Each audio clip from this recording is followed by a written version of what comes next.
आइए बच्चों, आज मैं आपको बता रहा हूं एंटीना की ऊंचाई, जो 12th क्लास के बोर्ड परीक्षा जो होने वाला है 2025 में और आगामी फरवरी महीना में, उसमें आने वाला एक महत्वपूर्ण प्रश्न है जिसकी संभावना अधिक है। उस लॉन्ग क्वेश्चन को हम देखते हैं। एंटीना की ऊंचाई प्राप्त करें।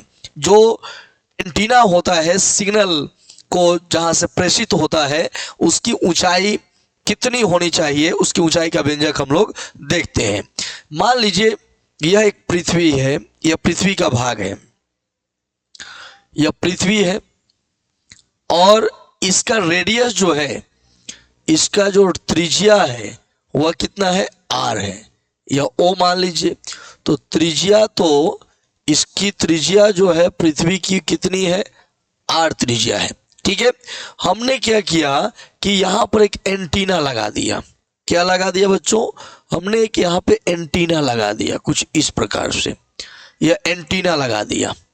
ठीक है, यह आपका क्या हो गया बच्चों, यह हो गया एंटीना। नाम रखा गया ए बी रखा गया। ठीक है, यह एंटीना हो गया ए बी। इसकी ऊंचाई मान लेते हैं एच है। कितनी ऊंचाई है, एच है। और यहां से तो यहां मिलाएंगे तो ये तो त्रिज्या है ना, यह जो भाग है वह क्या है, त्रिज्या है, वह आर है। ठीक है, तो अब हमें ज्ञात करना है कि यह एंटीना की ऊंचाई क्या होगी। देखिए, एंटीना जो सिग्नल जो भेजेगा मैक्सिमम, वह इस पृथ्वी के स्पर्शीय भेजेगा। स्पर्शीय का मतलब यह एंटीना से निकलने वाला सिग्नल यहां तक पहुंचेगा, इस तरह से यह स्पर्शीय पहुंचेगा। यहां से भी निकलेगा तो कहां पहुंचेगा, स्पर्शीय पहुंचेगा। ठीक है, मैंने इसको मिला दिया। यह जो एंगल है स्पर्शीय है, तो आप जानते हैं कि स्पर्श रेखा पर त्रिज्या क्या होती है, लंब। तो यह एक दूसरे पर क्या हो गया, लंब हो गया।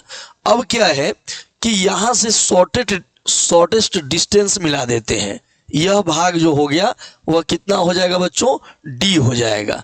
और यह भाग जो है इस पर क्या हो गया, लंब हो गया। क्लियर है, इसका मान रख देते हैं सी। क्या रखते हैं, सी रख देते हैं। क्या किया मैंने, तो एक एंटीना बना दिया। इसकी ऊंचाई कितना है, एच है। पृथ्वी की त्रिज्या कितनी है, आर है। क्लियर है, ये सब पृथ्वी की त्रिज्या, यह हुआ या यह हुआ, ठीक है, या यहाँ पर यह हुआ, ये सब पृथ्वी की त्रिज्या है और यह केंद्र है। ठीक है, अब हमें यह बताना है कि भाई एंटीना की ऊंचाई कितनी होगी। तो कैसे निकालेंगे, मान लेंगे, हम यहां पे मानेंगे, माना कि पृथ्वी की त्रिज्या कितनी है, कैपिटल आर है। तथा यह जो ऊंचाई है एंटीना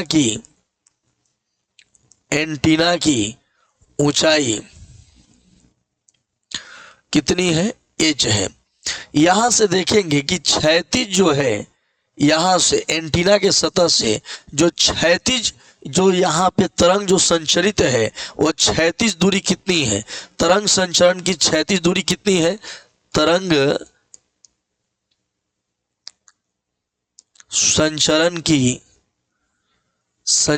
की जो क्षैतिज जो दूरी है, क्षैतिज दूरी वह कितनी है, डी है। मतलब तरंग यहां तक पहुंच रहा है तो यहां एंटीना के आधारीय भाग से इसकी दूरी कितनी है, यह डी दूरी है। कितनी है भाई, डी दूरी है। क्लियर है। अब आप देखिए समकोण त्रिभुज में, समकोण त्रिभुज आपको दिखाई दे रहा होगा। यहां देखिए ए सी ओ, क्या है, ए सी ओ। ये थोड़ा सा टेढ़ा दिखाई दे रहा हो, कोई बात नहीं, सीधा है।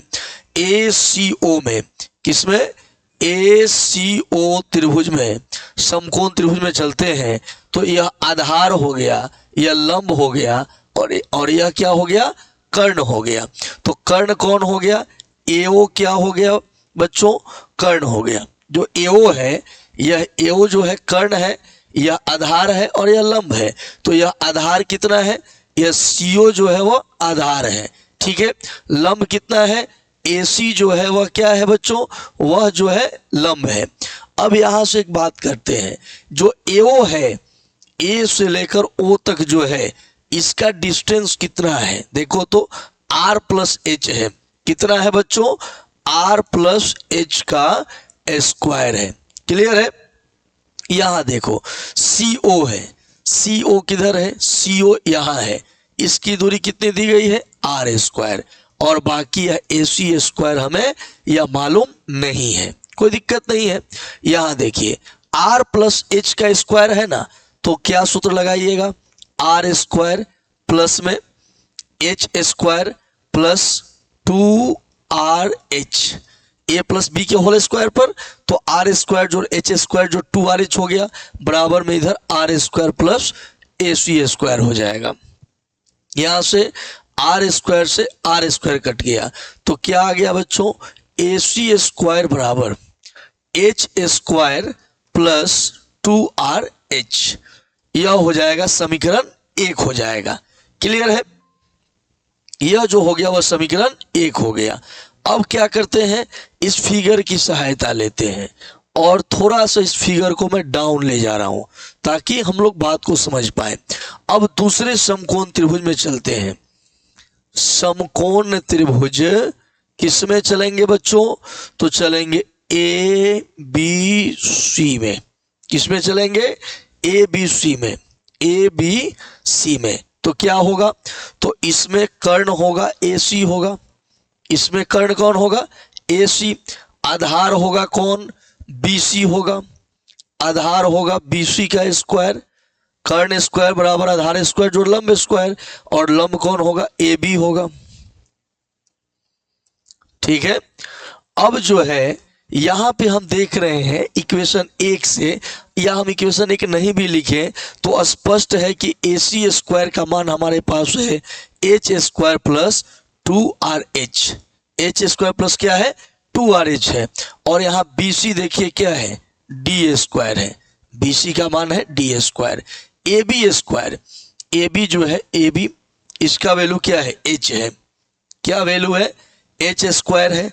और आप देख लो H स्क्वायर से H स्क्वायर कट जाएगा, हमें निकालना है H। क्या निकालना है, H। क्या हो जाएगा, D स्क्वायर बटा 2R हो जाएगा, मतलब D स्क्वायर बटा 2R आपका उत्तर हो गया। माने तरंग क्षैतिज स्थिति में टावर के अंतिम बिंदु से कितना दूरी पर जा रहा है, अगर वह D का मान हमें मालूम हो और पृथ्वी का त्रिज्या तो ज्ञात ही है, इसका वैल्यू बैठा देंगे तो हमें मालूम, माने कितना हमें क्षैतिज भेजना है, तरंग को संचरित कितना दूर तक करना है, वह अगर मालूम है तो हमें टावर की ऊंचाई आ जाएगी, जो टावर अर्थात एंटीना की जो ऊंचाई आ जाएगी H बराबर D स्क्वायर बटा 2R।